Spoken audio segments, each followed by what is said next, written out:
நம்முடைய கிளாஸ்ல வந்து பாத்தீங்கன்னா BEd second year 4th semester அது வந்து பாத்தீங்கன்னா இன்னையிலிருந்து தான் கிளாஸ் ஸ்டார்ட் ஆகுதுன்னு சொல்லி நான் ஆல்ரெடி நம்ம கிளாஸ்ல ஜாயின் எல்லாத்துக்கும் நான் சொல்லியிருந்தேன். இன்னைக்கு வந்து பாத்தீங்கன்னா இந்த 4th செமஸ்டர்ல என்னென்ன சப்ஜெக்ட் இருக்கு அதை பத்தி நம்ம பார்க்க போறோம். அதே மாதிரி ஒவ்வொரு சப்ஜெக்ட்லயும் எந்த ஃபர்ஸ்ட் 3 யூனிட்டை நம்ம செலக்ட் பண்ணி படிக்கணும் அதை பத்தி எல்லாம் நான் உங்களுக்கு டீட்டெயிலா சொல்ல போறேன். சரிங்களா? நான் ஆல்ரெடி சொல்லியிருந்தேன் ஃபர்ஸ்ட் 3 யூனிட் முக்கியமான யூனிட்டை ஃபர்ஸ்ட் செலக்ட் பண்ணி படிக்கணும். பேலன்ஸ் இருக்க 2 யூனிட்டுக்கு நான் கொடுக்குற அந்த 10 மார்க் கொஸ்டின் 5 மார்க் கொஸ்டின் மட்டும் நீங்க கவர் பண்ணா போதும். எல்லா சப்ஜெக்டும் நம்ம எல்லா கொஸ்டின் நம்ம அட்டெண்ட் பண்ணிடலாம். சரிங்களா? இப்போ அதை பத்தி எல்லாம் நான் டீட்டெயிலா சொல்றதுக்கு முன்னாடி நம்மளுடைய கிளாஸ்ல இந்த BEd second year 4th semester கிளாஸ்ல புதுசா ஜாயின் பண்றதுக்கு நிறைய பேர் கால் பண்றீங்க. நீங்க எப்படி ஜாயின் பண்ணணும்னா என்னுடைய மொபைல் நம்பர் 9159084262 இந்த நம்பருக்கு நீங்க கால் பண்ணுங்க. நம்மளுடைய கிளாஸ்ல நீங்க எப்படி ஜாயின் பண்ண சொல்லி நான் உங்களுக்கு டீட்டெயிலா சொல்லிடுவேன். அதே மாதிரி பாத்தீங்கன்னா இன்னையிலிருந்து நம்ம கிளாஸ் ஸ்டார்ட் ஆகுது. ஸோ இன்னையிலிருந்து நம்ம கிளாஸ்ல ஜாயின் பண்ண எல்லாத்துக்கும் நோட்ஸ் பிளஸ் கிளாஸ் வர ஆரம்பிச்சிடும். சரிங்களா? ஸோ ஜாயின் பண்ண விருப்பப்படுறவங்க என்னுடைய மொபைல் நம்பருக்கு கால் பண்ணி டீட்டெயிலா கேட்டு நம்மளுடைய கிளாஸ்ல நீங்க ஜாயின் பண்ணிக்கலாம். சரிங்களா? ஃபர்ஸ்ட் வந்து பாத்தீங்கன்னா என்னென்ன சப்ஜெக்ட் இருக்குன்னு பார்த்துருவோம். அதே மாதிரி ஒவ்வொரு சப்ஜெக்டும் எந்த 3 யூனிட்டை செலக்ட் பண்ணி படிக்கணும் அதை நான் சொல்லிடுறேன். அதே மாதிரி இப்போ வந்து பாத்தீங்கன்னா செகண்ட் செமஸ்டருக்கு வந்து பாத்தீங்கன்னா 4th செமஸ்டருக்கு வந்து பாத்தீங்கன்னா மொத்தம் 5 பேப்பர் இருக்கும். அதுல 4 பேப்பர் வந்து எல்லா மேஜருக்கும் ஒரே மாதிரி தான் இருக்கும். 4th செமஸ்டர் பொறுத்தளவுக்கு மேஜர் சப்ஜெக்ட் கிடையாது, அந்த எலெக்டிவ் பேப்பர் இருக்கும். அந்த பேப்பர் வந்து பாத்தீங்கன்னா ஒவ்வொரு ஸ்டூடெண்ட்டும் ஒரு பேப்பரை செலக்ட் பண்ணிருப்பாங்க. அது என்னென்ன பேப்பர் அதை பத்தி எல்லாம் நான் டீட்டெயிலா சொல்றேன். இப்போ பாருங்க, BEd 4th semester first subject வந்து பாத்தீங்கன்னா பாலினம், பள்ளி மற்றும் சமூகம். சரிங்களா? இந்த சப்ஜெக்ட் வந்து கொஞ்சம் ஈஸியா தான் இருக்கும், புரிஞ்சு எழுதுற மாதிரி தான் இருக்கும். ஒரு நாட் அந்த கண்டென்ட் நம்ம புரிஞ்சுட்டாவே இந்த சப்ஜெக்ட் ஓனா எழுதுற சப்ஜெக்ட் தான் கொஞ்சம் ஈஸியா இருக்கும். சரிங்களா? இந்த சப்ஜெக்டை பொறுத்த அளவுக்கு முக்கியமான யூனிட்ஸ் பாத்தீங்கன்னா first unit, 4th unit, second unit. இந்த யூனிட் கண்டென்ட்டும் கம்மியா இருக்கும், நம்ம சீக்கிரம் படிச்சு முடிக்க முடியும். சரிங்களா? சோ இந்த சப்ஜெக்ட் பொறுத்த அளவுக்கு இந்த 3 யூனிட் ரொம்ப முக்கியமானது. செகண்ட் சப்ஜெக்ட் பாருங்க, அறிவு தொகுப்பும் கலை திட்டமும். இந்த சப்ஜெக்ட் ரொம்ப ரொம்ப முக்கியமான சப்ஜெக்ட். நல்லா கவனிச்சிங்களா?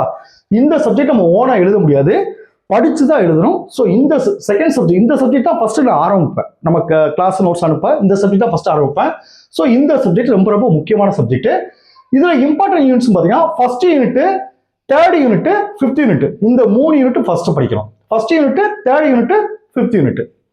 அடுத்து 3வது பேப்பர் பாருங்க, அனைவருக்குமான பள்ளியை உருவாக்குதல். இந்த சப்ஜெக்டும் ரொம்ப ரொம்ப முக்கியமான சப்ஜெக்ட். இந்த சப்ஜெக்ட் நம்ம ஓனா எழுத முடியாது, படிச்சுதான் எழுதணும், கண்டென்ட் புரிஞ்சுதான் எழுதணும். ஸோ இந்த சப்ஜெக்ட் இம்பார்ட்டன்ட் யூனிட்ஸ் பாத்தீங்கன்னா first unit, 3rd unit, 4th unit. இந்த 3 யூனிட் இந்த சப்ஜெக்ட் பொறுத்தளவுக்கு முக்கியமானது. அடுத்து 4th சப்ஜெக்ட் பாருங்க, யோகா, உடல்நலம் மற்றும் உடற்கல்வி. இந்த சப்ஜெக்ட் ஈஸியா இருக்கும். இந்த சப்ஜெக்ட்ல ஃபர்ஸ்ட் யூனிட் மட்டும் தான் கடினமா இருக்கும், மற்ற 4 யூனிட் ரொம்ப ஈஸியா இருக்கும். ஸோ இதுல வந்து இந்த ஃபர்ஸ்ட் சப்ஜெக்டும், இந்த பாலினம், பள்ளி மற்றும் சமூகம், இதுவும் இந்த யோகா, உடல்நலம் மற்றும் உடற்கல்வி, இந்த சப்ஜெக்ட் வந்து நம்ம கண்டென்ட் புரிஞ்சுட்டு நம்ம ஓனா எழுதுற மாதிரி இருக்கும், ஈஸியா இருக்கும். மற்ற இந்த 2 சப்ஜெக்ட் நம்ம படிச்சிருந்தோம். சரிங்களா? ஸோ இந்த 2 சப்ஜெக்ட் தான் நான் ஃபர்ஸ்ட் கிளாஸ் எடுக்க ஸ்டார்ட் பண்ணுவேன். இப்போ இந்த யோகா, உடல்நலம் மற்றும் உடற்கல்வி, இதுல இம்பார்ட்டன்ஸ் பாத்தீங்கன்னா first unit, 5th unit, 4th unit. இந்த 3 யூனிட் இந்த சப்ஜெக்டை பொறுத்தளவுக்கு முக்கியமானது. ஸோ இதுதான் 4 சப்ஜெக்ட். இந்த சப்ஜெக்ட் வந்து 4 சப்ஜெக்ட்டுக்கான நோட்ஸ் நான் அனுப்பிச்சிருவேன், கிளாஸும் நான் ரெகுலரா உங்களுக்கு எடுக்க ஆரம்பிச்சிருவேன். சரிங்களா? அடுத்து பாருங்க, இந்த எலெக்டிவ்ஸ் பேப்பர் வந்து பாத்தீங்கன்னா மொத்தம் 5 பேப்பர் இருக்கும். இந்த 5 பேப்பர்ல நிறைய காலேஜ்ல அவங்களே ஒரு பேப்பரை செலக்ட் பண்ணி இந்த பேப்பர் எல்லாம் படிங்கன்னு சொல்லிடுவாங்க.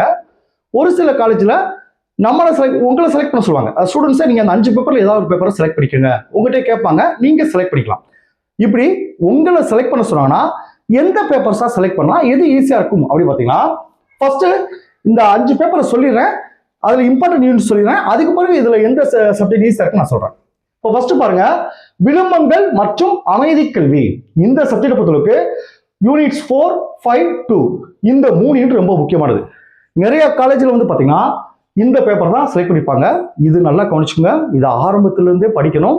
கொஞ்சம் கடினமான பேப்பரு, ஆனா நல்ல ஒர்த்தபிள் பேப்பர், அதாவது நல்லா இப்படி கண்டென்ட் முக்கியத்துவம் கொடுக்குற பேப்பர்.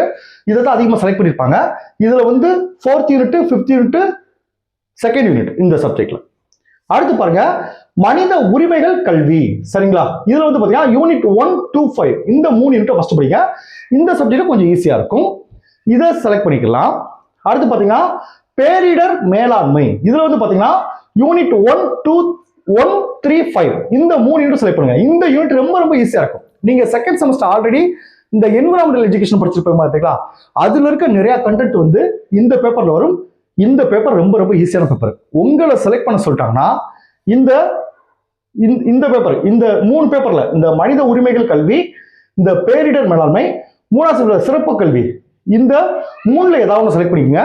முக்கியமா பாத்தீங்கன்னா இந்த 2 பேப்பர்ல ஏதாவது செலக்ட் பண்ணுங்க. அதாவது பேரிடர் மேலாண்மை இல்லைன்னா இந்த சிறப்பு கல்வி, இந்த 2 பேப்பரும் ரொம்ப ஈஸியா இருக்கும். இந்த 2 பேப்பர்ல ஏதாவது ஒண்ணு செலக்ட் பண்ணிக்கோங்க. சரிங்களா?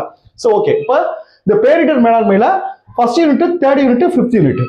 அடுத்து சிறப்பு கல்வி, இந்த சப்ஜெக்ட் எந்த யூனிட் பாத்தீங்கன்னா first unit, 4th unit, 5th unit, இந்த 3 யூனிட்டை ஃபர்ஸ்ட் செலக்ட் பண்ணிக்கணும்.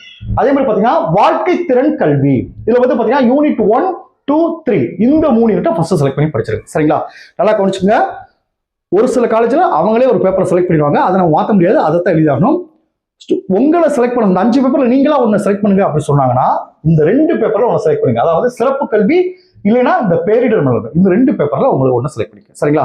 அதே மாதிரி உங்களுக்கு நோட்ஸ் வந்து பாத்தீங்கன்னா இந்த எலக்டிவ் பேப்பர் வந்து பாத்தீங்கன்னா இதுல வந்து பாத்தீங்கன்னா 5 சப்ஜெக்ட் இருக்கு. ஆளாளுக்கு ஒரு சப்ஜெக்ட் எடுத்துப்பாங்க ஸ்டூடெண்ட்ஸ். ஸோ இந்த சப்ஜெக்ட்டுக்கு நான் நோட்ஸ் அனுப்ப மாட்டேன். இந்த சப்ஜெக்ட்டுக்கு நான் என்கிட்ட இருக்க புக்ஸை வந்து உங்களுக்கு பிடிஎஃப் அனுப்புவேன். மற்ற 4 சப்ஜெக்ட்டுக்கு நான் நோட்ஸ் அனுப்பிச்சிருவேன். இந்த சப்ஜெக்ட்டுக்கு மட்டும் நான் புக்ஸை தான் உங்களுக்கு பிடிஎஃப் அனுப்புவேன். அதே மாதிரி இம்பார்ட்டன்ட் கொஸ்டின் உங்களுக்கு சொல்லிடும். 5 mark question, 10 mark question, important question உங்களுக்கு சொல்லிடும். சரிங்களா? ஸோ இதுதான் 4th செமஸ்டருக்கான சப்ஜெக்ட் டீட்டெயில். சரிங்களா? நாளையிலிருந்து ஃபர்ஸ்ட் வந்து இந்த அறிவு தொகுப்பும் கலைத்திட்டமும் அந்த சப்ஜெக்ட் வந்து கிளாஸ் ஸ்டார்ட் பண்ணுவோம். Okay, thank you students. நம்ம நெக்ஸ்ட் கிளாஸ்ல பார்ப்போம்.